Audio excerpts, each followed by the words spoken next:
জাহাঙ্গীর হোসেন হেলাল, খুলনা 2। সালামু আলাইকুম।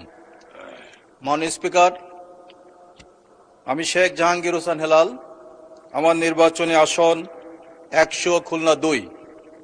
আমার নির্বাচনী আসন খুলনা 2 বিভাগীয় শহর হিসাবে তৃতীয় বৃহত্তম বিভাগীয় শহর।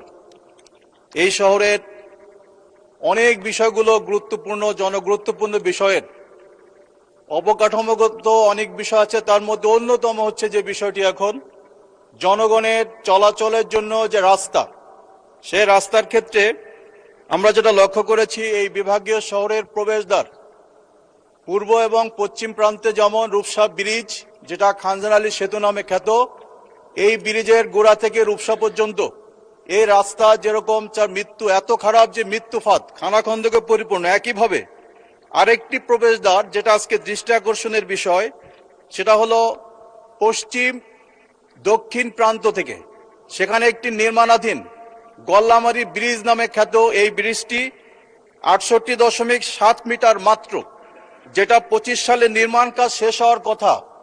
বিগত সরকারের সময় যারা এই কাজের সাথে নিয়োজিত ছিল, 5ই আগস্টের পর এই সকল কাজ 24-এর 5ই আগস্টের পর কাজ ফেলে রেখে যাওয়ার কারণে 25 সালে এটা নির্মাণ কাজ সম্পন্ন হওয়া সম্ভব হয়নি।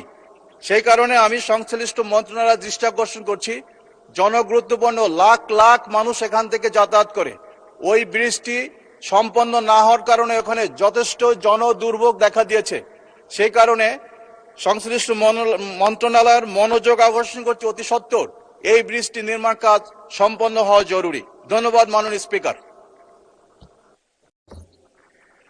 মোহাম্মদ জাহাঙ্গীর হোসেন হেলাল, খুলনা 2।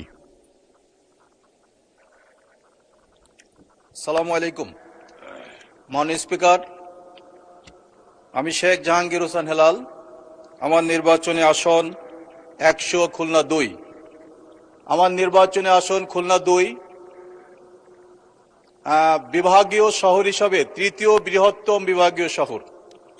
এই শহরের অনেক বিষয়গুলো গুরুত্বপূর্ণ, জনগুরুত্বপূর্ণ বিষয়ের অবকাঠামোগত অনেক বিষয় আছে। তার মধ্যে অন্যতম হচ্ছে যে বিষয়টি এখন জনগণের চলাচলের জন্য যে রাস্তা, সেই রাস্তার ক্ষেত্রে আমরা যেটা লক্ষ্য করেছি, এই বিভাগীয় শহরের প্রবেশদ্বার পূর্ব এবং পশ্চিম প্রান্তে যেমন রূপসা ব্রিজ, যেটা খানজান আলী সেতু নামে খ্যাত, এই ব্রিজের গোড়া থেকে রূপসা পর্যন্ত এই রাস্তা যেরকম তার মৃত্যু এত খারাপ যে মৃত্যুফাত খানাখন্দকে পরিপূর্ণ। একইভাবে আরেকটি প্রবেশদ্বার যেটা আজকে দৃষ্টি আকর্ষণের বিষয়,